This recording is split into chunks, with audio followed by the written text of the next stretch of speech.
Hello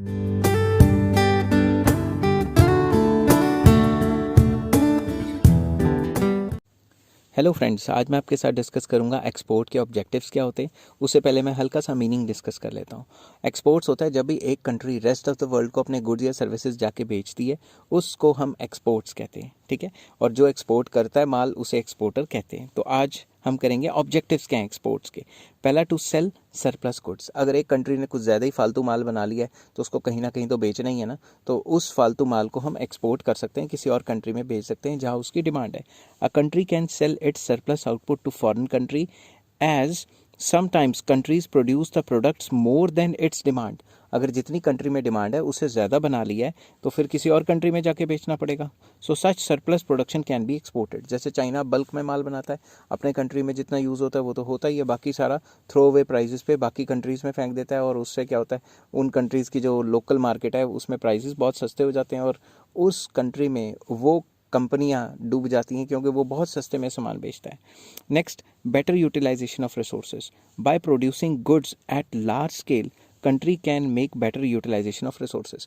क्योंकि कोई भी कंट्री जो एक्सपोर्ट कर रही है वो डोमेस्टिक डिमांड तो पूरी कर ही रही है, तो इतना ज़्यादा बल्क में बनाती है कि उसे माल बहुत सस्ता पड़ता है। तो इससे बेटर यूटिलाइजेशन ऑफ रिसोर्सेज होती हैं और इकोनॉमीज ऑफ स्केल भी होती हैं। नेक्स्ट आ जाता है टू अर्न फॉरेन करेंसी या फॉरेन एक्सचेंज।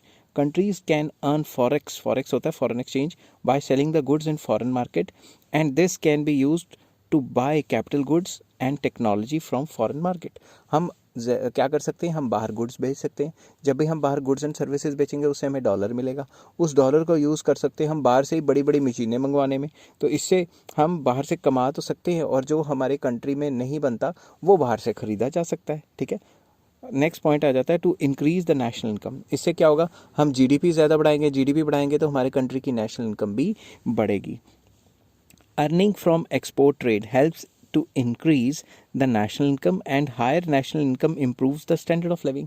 जितनी नेशनल इनकम हाई होगी हमारे कंट्री की उतनी standard of living and quality of life जो लोगों की वो अच्छी होगी। अमेरिका वगैरह में क्यों है सारा का सारा अच्छा, क्योंकि वो एक्सपोर्ट्स बहुत ज़्यादा करते हैं, कंट्री बहुत ज़्यादा पैसा कमाता है। मैं ये नहीं कह रहा कि अमेरिका में गरीबी नहीं है, वहाँ पर भी गरीबी बहुत ज़्यादा है। Next, to generate employment. Growth of export trade creates employment opportunities for large scale people. तो जितना ज़्यादा एक्सपोर्ट के लिए हम कंपनियां खोलेंगे उतना ज़्यादा जॉब अपॉर्चुनिटीज़ क्रिएट होंगी जिससे एम्प्लॉयमेंट बढ़ेगी। To increase the government revenue. Export trade generates revenue in the form of custom duty. तो जब भी आप कोई चीज़ बाहर एक्सपोर्ट करते हैं तो ज़्यादातर चीज़ों पे कस्टम ड्यूटी तो होती है। कॉर्पोरेशन टैक्स होगा, क्योंकि कंपनी को प्रॉफिट होगा तो उस कंपनी को सरकार को कॉर्पोरेशन टैक्स तो देना ही है। एक्साइज ड्यूटीज़ भी होती हैं और भी कई टाइप की ड्यूटीज़ होती हैं। बोल बोल के गला बैठ गया, sorry. This revenue can be spent on public welfare. तो जब भी कोई एक्सपोर्ट करता है सरकार उस पर वेरियस टाइप्स ऑफ टैक्सेस लगा देती है, डायरेक्ट और इनडायरेक्ट। उससे सरकार की जेब में काफ़ी पैसा आ जाता है और उससे उस पैसे से सरकार वेलफेयर कर सकती है। नेक्स्ट आ जाता है international peace and cooperation. External trade improves the understanding, relations and cooperation among nations. जितना ज़्यादा हमारा कंट्रीज़ के साथ ट्रेड होगा उतना टाई अप अच्छे होंगे और लड़ाइयाँ नहीं होंगी और पीस एंड कॉपरेशन के लिए बहुत सही रहेगा। तो आई होप आपको ये वीडियो पसंद आई होगी। अगर पसंद आई हो तो please like, share and subscribe. Next video में मैं लेके आने वाला हूँ कि एक्सपोर्ट का प्रोसीजर क्या है। वो बहुत लंबी वीडियो होगी, आपको तसल्ली से देखनी पड़ेगी। Till then take care, have a nice day.